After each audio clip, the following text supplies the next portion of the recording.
about a third, maybe quarter. No, okay. So we have people who aren't going to get too much repetition then. That's good. I'm just going to get started quickly. Quick overview of the day, who I am, where I'm coming from, what the agenda is, and then I'd like to take questions. I'll just make a nice long list, hopefully, in the side of the board, and we'll make sure we address them.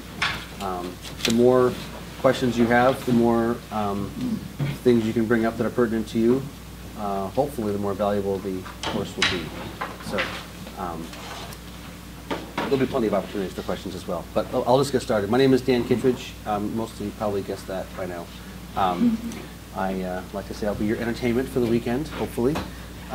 May even provide some valuable information. That was a joke, thank you. Someone laughed here. Everybody needs to have their coffee. I'm from Massachusetts, which I guess should give you all pause, or maybe not. Taxachusetts. It used to be Taxachusetts, and the woman who was responsible for changing that just died on Friday, for making it much more libertarian, actually, in our taxing policy. But in the 70s and 80s, it was definitely Taxachusetts. I grew up on an organic farm in central Massachusetts. It's, the countryside is a little bit hillier than this, but it's, sort of hilly Appalachia, so not a hell of a lot different as far as lay of the land is concerned. My parents bought a 30-acre piece of land, about 10 acres of open and 20 acres of rocks and woods. Built a house,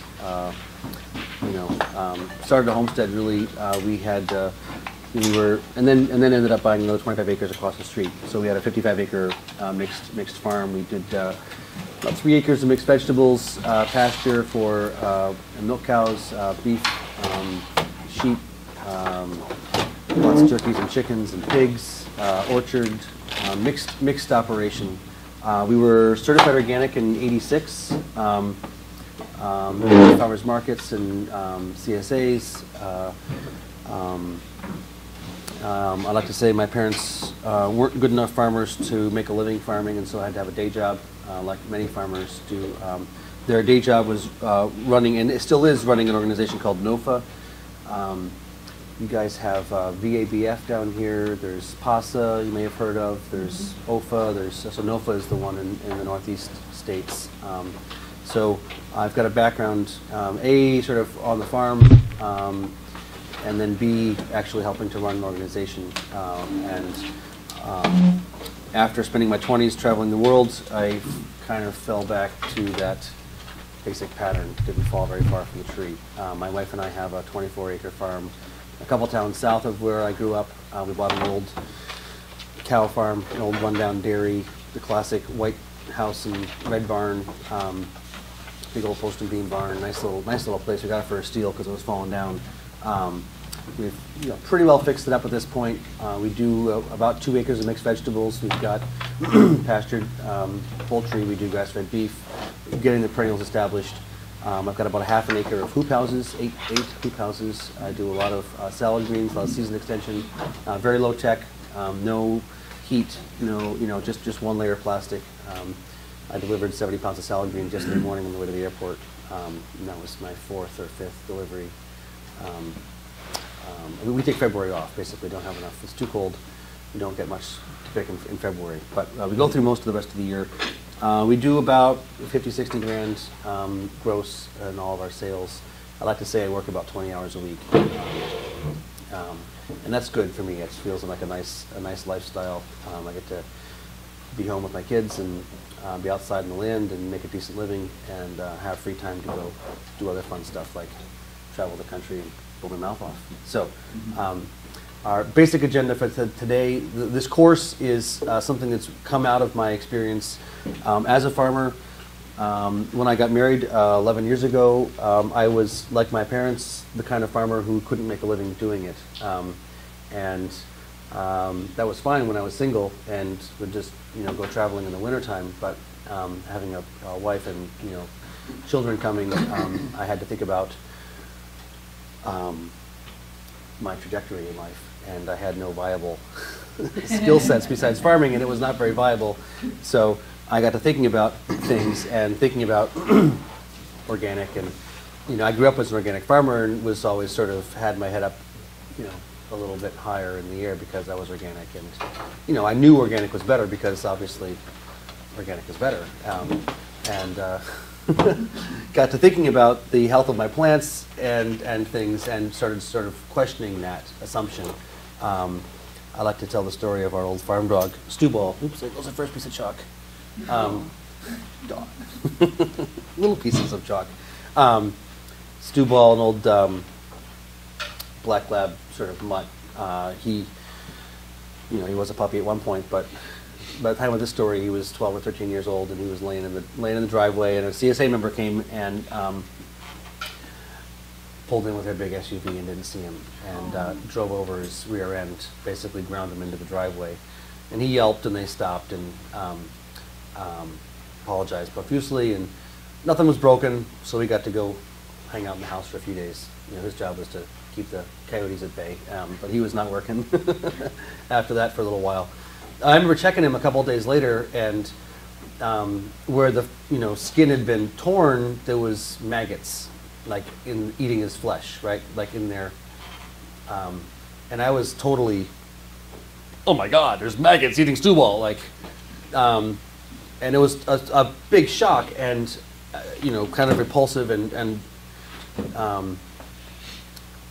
I was going out later that day with a 5-gallon bucket to knock potato bugs off the potato plants, and I was like, so we have larval forms of insects eating my animal alive, and that's a big shock, and we've got larval forms of insects eating my plants alive, and that's totally normal. It was like, huh. And that was sort of one piece of this larger conversation that I was having with myself about things, and our flea beetles would eat our brassicas alive in the spring. We didn't even plant broccoli or cabbage or cauliflower or kale. We just don't stop doing it in the spring because we couldn't, because the flea beetles would come eat them all. Like we did fall brassicas, but we didn't do spring brassicas. And we would do successions of cucumbers every 3 weeks because powdery mildew would come and eat the cucumbers. I'm not sure if people know all these vegetables and diseases and things like that. But I got to thinking about organic, and if it was better, then the plants should be healthier, and if they're being eaten alive, then maybe they're not healthy. And so that was sort of what, part of what's got me on the path of doing more reading, doing more, studying, going to courses, going to conferences, and what I've been doing for the past 10 years or so is still actually following, certified organic practices. I'm not doing anything that's not certifiably organic, but really much more focusing on the health of the plant, the vitality of the plant, the pest and disease resistance, the flavor, the aroma, the nutrition, et cetera, et cetera, et cetera. So I'm going to be, probably jumping a little bit around on topics of human health, and maybe we'll get into consciousness and politics and economics and carbon sequestration, and other topics, agribusiness and pharmaceutical industry. But really, what's interesting to me is that there's this wonderful nexus point where growing healthy crops, growing food plants that are healthy, actually helps to address a number of systemic issues. And so the focus here of this course is really like logistics of what does it take to grow healthy plants, and then some of the exciting stuff is what are the other implications. So I'm sure we'll touch on those things as the conversation proceeds. This course started out as a 6-day course. We did 1 day every 2 months through the entire year. We do half a day inside, half a day outside. People don't show up for things every 2 months all year long. They've got life happening, so we condensed it down basically to 2 days. And really, I like to do this 1 day in the fall, 1 day in the spring. The day one today is sort of fall and winter concepts, principles, basic infrastructure and systems, and then tomorrow is going to be spring and summer, planting, transplanting, in-season monitoring and management, visual analysis, and things like that. So, so the handout you have here today is really much more of the fall, winter kind of concepts, and then tomorrow is spring and summer, and that's generally how I'll organize the conversation. So questions that you've got that have to do with in-season stuff, we'll probably be addressing more systemically tomorrow. We will jump around. There should be enough time for lots of questions and conversations, so feel free to engage. I think that's a rudimentary overview of what's going on. I like to sort of take a stretch and pee break around 11, aim for lunch around 12:30, another stretch and pee break around 3 o'clock or so, and then done by 4:30. People's brains are usually have had enough if their butts haven't by 4:30.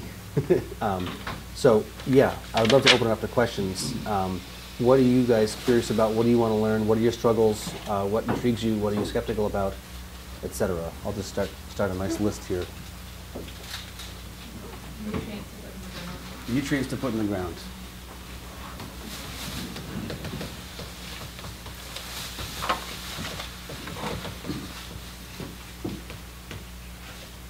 All right. Along those lines, when you were in Scottsdale, and I heard you speak, you were talking about the rock minerals to add to the earth. And Yeah. I did look up shale, and it's obviously different than limestone. Those are the Yeah. two things we seem to have the most access to. Okay. So I'd like you to address maybe how we can use those the best. Shale and lime. Utilizing locally available rock minerals. Local rocks. We've got lots of basalt around here. If you got basalt, that's usually what the best rock mineral. Where do you get that? Don't know. Want to find out. Only just got to Virginia.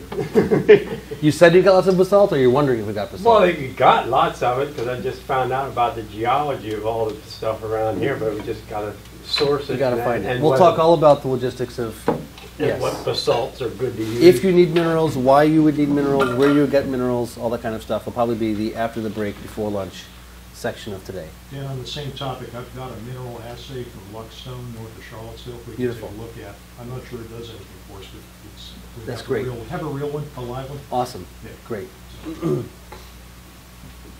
High tunnel grower, So, looking for management of the soil in the high tunnels with rotations and okay, like I said, I've got 8 of them, so, And rock phosphate. Really? yes. What about it? I'm not quite sure about Beautiful. it. I got some because Arden Anderson said to get some. but I'm a little nervous Arden about said, it. get rock phosphate. He got it. Different kinds. Sources supply for a few specific trace minerals. Sources of traces? Yes.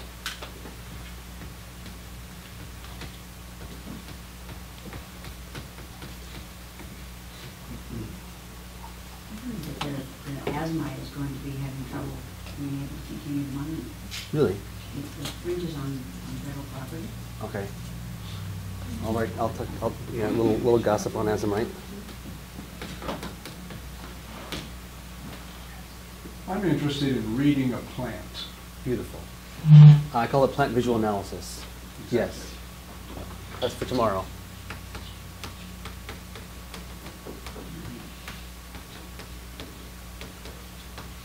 In the olden days, people didn't have fancy labs, and they knew exactly what was going on because they could look at the plant and they knew what things were. They knew what to see: the thickness of the leaf, color of the leaf, shape of the leaf, hairiness, all that stuff.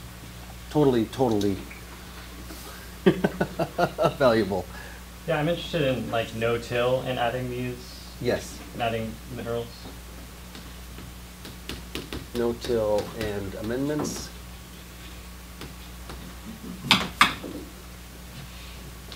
How to live with wiregrass, or tolerate wiregrass is like a crabgrass. It's a quackgrass kind of rhizome. Rhizomes, right? And if you pull it up, it breaks off and Yep. it just keeps coming. If you throw it on top of the ground, it'll reroot itself. It's very, yeah. Can we just talk about invasive plants in general? Right, yep.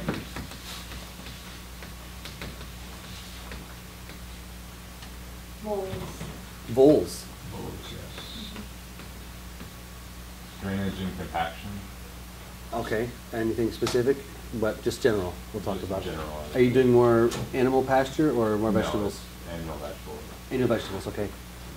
Drainage and compaction.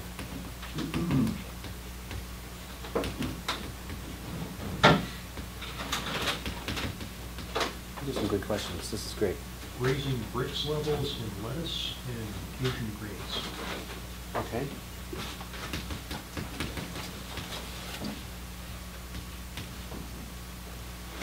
Fruit tree nutrition and its relation to disease. All right.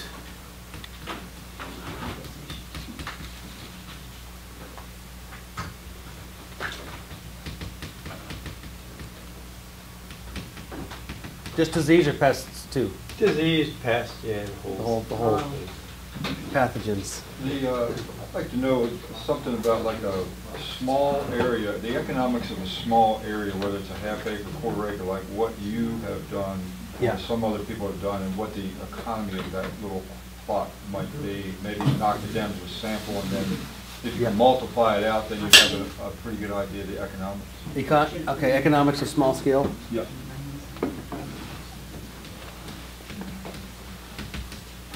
Intensity, unbelievable what you can crank out. You can do multiple What crop drives me is the implications of what this will do for the people who consume. Okay. Human health effects? Is that a fine enough way to, yeah. Beyond health implications. Okay, human effects of quality. I think it'll drive a lot more people, that will drive a lot more people than the implications on economics as a farmer. If you're looking at humans, because there's more non-humans, I mean, not more non, people that aren't farmers aren't humans, is that what I was trying to say? No. I'm only somewhat biased. Yes, exactly. I'm interested in the perennial plantings and if you're using gills. Yes, absolutely. Okay, perennials, guilds, yep. Guilds can be applied not just to perennials, but annuals as well. Great. Oops. Something to talk. I want to understand more about how the bricks relate, because I've seen plants with hybrids still not be healthy for the animals that consume it. Yeah. And Bricks and nutrition?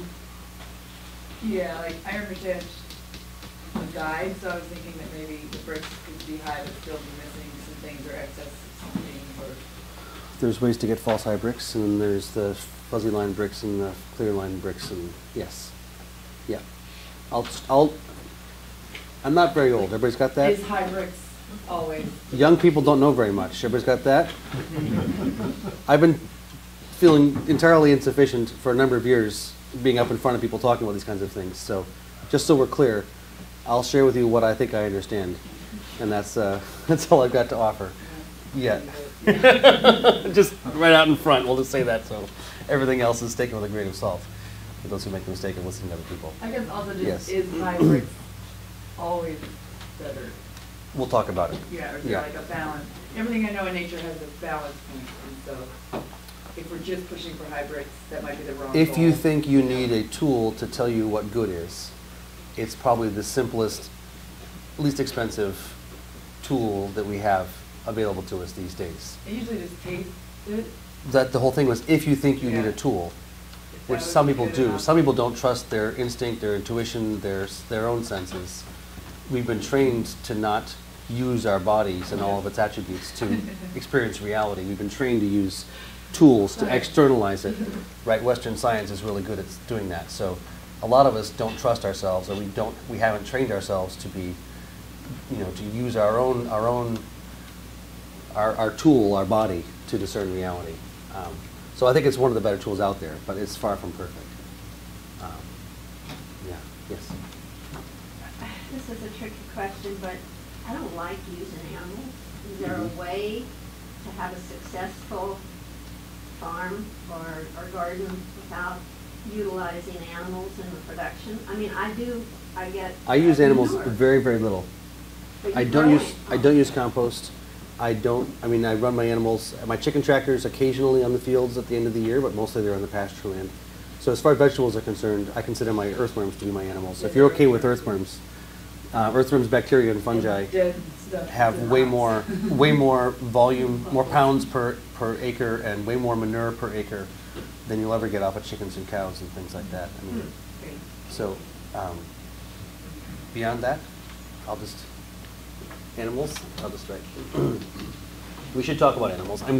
I was under the expectation that there were going to be a few grazers in this audience. Are there a couple? 1, 2, 3, 4? A minority.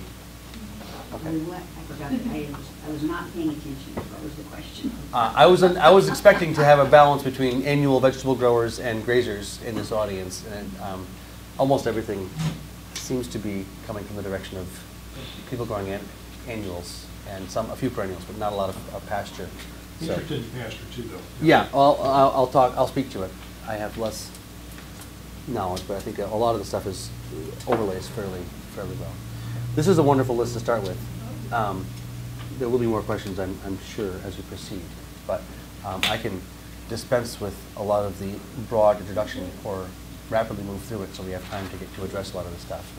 Anything else before I go further? I know farmers in this area who've been having trouble with ticks and Lyme disease. Mm-hmm. In their fields, they pick it up, so. Yeah. Anyway, to deal with that. I'll write it down. I've got 2 ways to deal with it. So when we get to it. A lot of comments. Thank you. Powdery mildew in basil. Powdery mildew and basil, that's a hard one. Yeah, that's a hard one.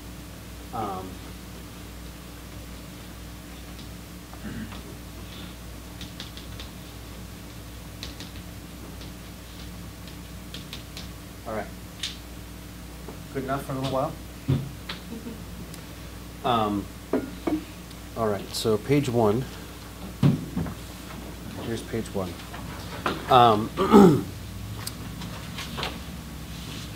I'll just start with the first slide. High bionutrient crop production. This term bionutrient, I personally do not like labels. I don't like isms. I don't like fads of various sorts. I'm sure people are familiar with this concept of fads and labels and things. And yet I am actively creating a new word. So there's hypocrisy there from the beginning for you. My background, like I said, was on an organic farm, and growing up in the organic sort of community, and sort of part of my critique of organic and that background that I grew up in, and I think to some extent we can critique conventional ag, and we can critique permaculture, and we can critique, biodynamics, local, et cetera, et cetera. I think there's a lot of assumptions that we have about organic. At least I had growing up, organic was better. That local people, locavores are talking about local is better. The permaculturalists, or biodynamic people think that their crops are better. And this better thing is a really, what is better? What is good? What's bad? What is quality? What's high quality? What's poor quality? For me, just sort of opening this conversation up and saying, okay, I think we all agree that higher quality crops are the objective, whether we're a conventional farmer or whatever, but what is quality? And I've been actively engaged in this conversation with people who should know better for long enough that it seems to me that no one knows what quality is. We have some correlations with quality. We can say that things that taste better generally have higher quality than things that don't taste as good. Things that are crops that are more pest and disease resistant, like not edible to your potato bugs or your flea beetles or your powdery mildew, have a higher quality. Things that have a longer shelf life have higher quality.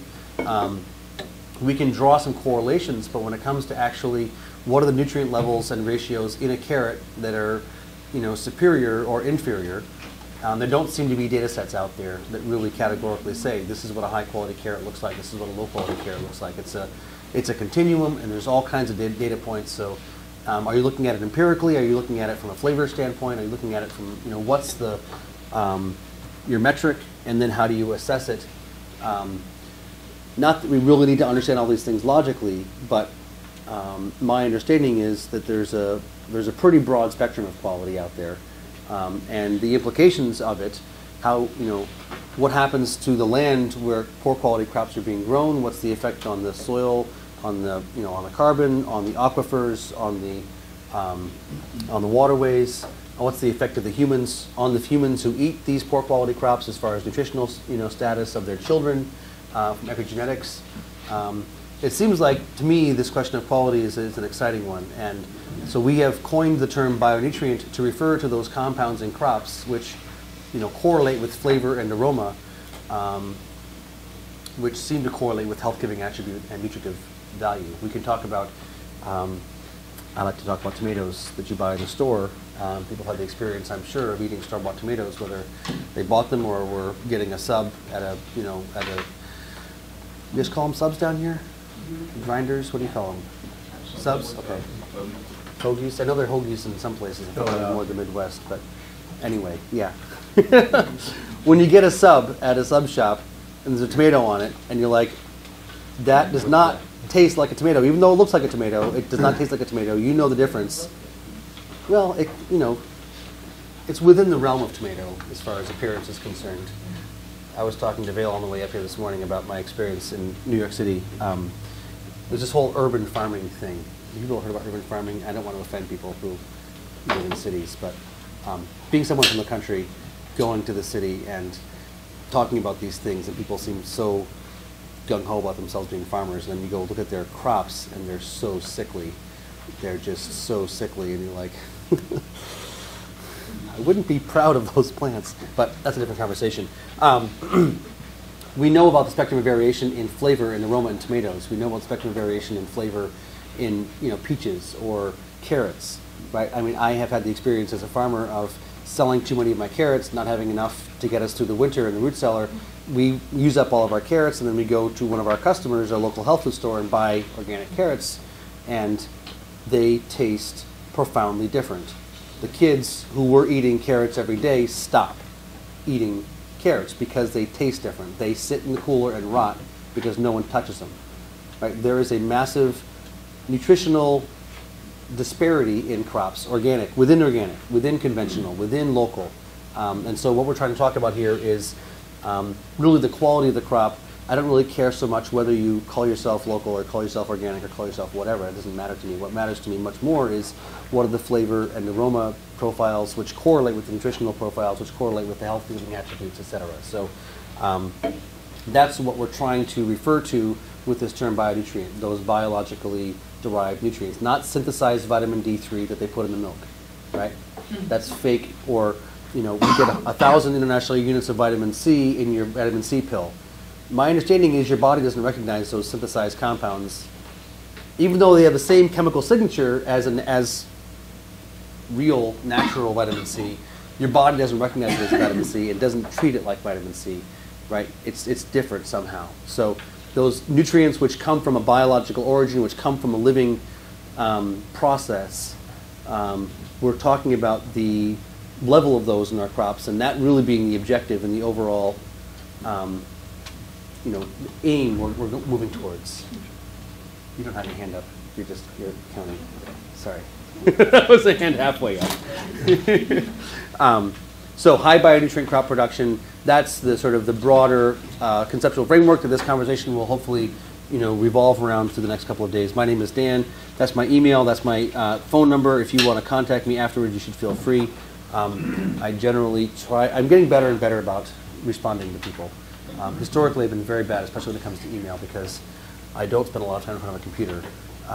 But I do have my phone in my pocket most of the time. So, for whatever it's worth, if you feel like you'd like to reach out to me, you've got my details. Okay. I'd like to start with a basic picture, and those who saw my introductory lecture have seen this picture, so just bear with me.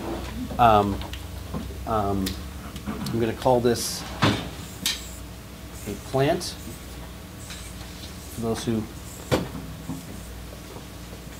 understand that my artistic capacities are limited, I'll just tell you what it is I'm drawing, so there's no question. That's a plant. Everybody got that? Stick figure? I can do something at the ground level so you can see this is supposed to be not one of the other lines. All right, so what I'd like to say is that we understand that most plants have leaves. Most plants have green leaves. What's this? Sorry, just pull it up. So we got green leaves here on this plant.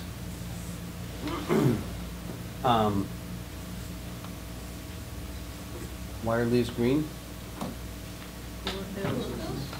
Because they have chlorophyll in them.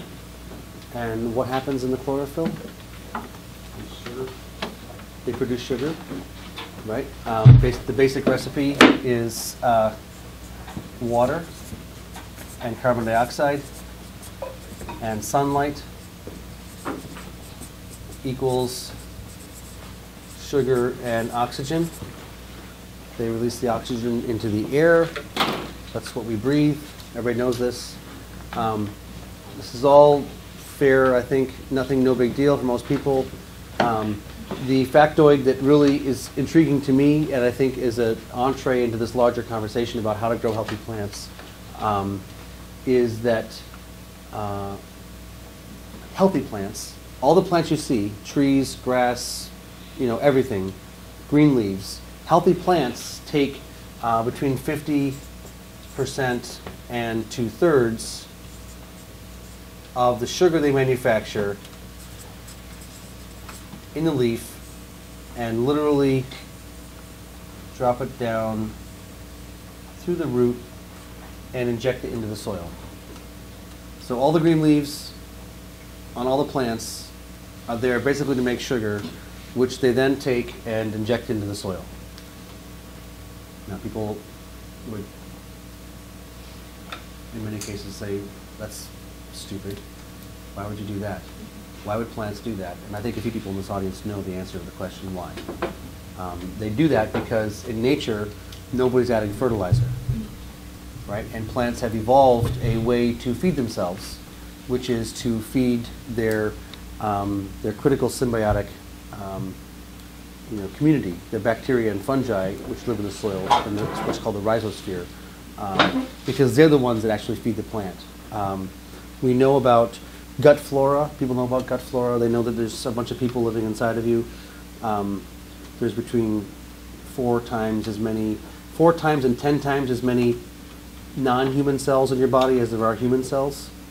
For every one of your cells, there's 4 non-human cells. Or 10, depending on who you're reading, how many antibiotics you've had recently. Yes. And the greater diversity of those is the greater your immunities. And the greater your systemic function. Precisely. The broader the spectrum of variation in that community, the more like an old growth forest it is, the more established and strong that system is. Precisely. So the point I'd like to make is about babies when they're born, human babies when they're born. We know that there's, when you're about to come out, there's nobody living between your mouth and your rear end, right? There's nobody in there. You're just human. There's no other cells in there. The process of passing through the birth canal, the process of drinking what comes out of the mother's breast before milk, which is called colostrum, is a process of inoculating your body on the outside and the inside with the critical bacteria and fungi necessary for us to function. Right? We have this idea about germs, that germs are bad. It just so happens that for a really long time, we've been living in a beautiful symbiotic relationship with germs, and it's only very, very recently that we've thought that germs are bad, and we've had this germ theory, a la Pasteur, etc. But colostrum is what I like to talk about as a very sort of simple example. Many people know what colostrum is. Colostrum is literally what comes out of the mother's breast before milk. It's a probiotic, it's a prebiotic, it helps establish the gut flora. Calves, they say, who are taken off them, who aren't allowed to get colostrum or put on milk replacer immediately after they're born, will be dead calves. They'll be colicky, they'll bawl. Anybody heard of bawling calf? Yeah, you know what bawling, ever heard of bawling baby? A colicky baby that cries? Right? That is nature's siren, right? That grates on your nerves, that gets your attention, right? Just like a police siren or a, right? That's nature saying something is really wrong, right? Babies shouldn't cry like that. Something's wrong when they do that.